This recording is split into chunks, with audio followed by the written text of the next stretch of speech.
basically tonight we just had a bunch of delays due to some weather, air traffic control, and passengers just sitting here in the gate area, nothing to do, and basically just provide a little excitement for them to do, and had a little paper airplane contest. Very simple.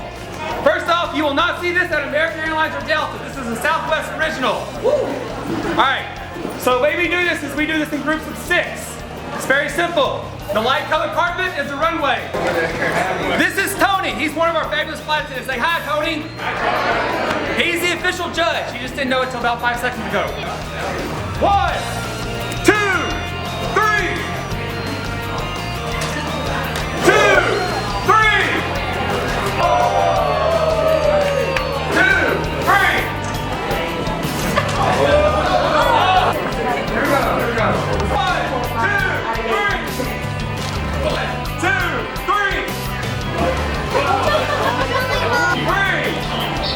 Any closer?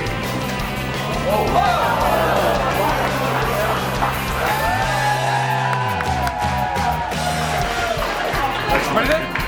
Everybody get up for Trey!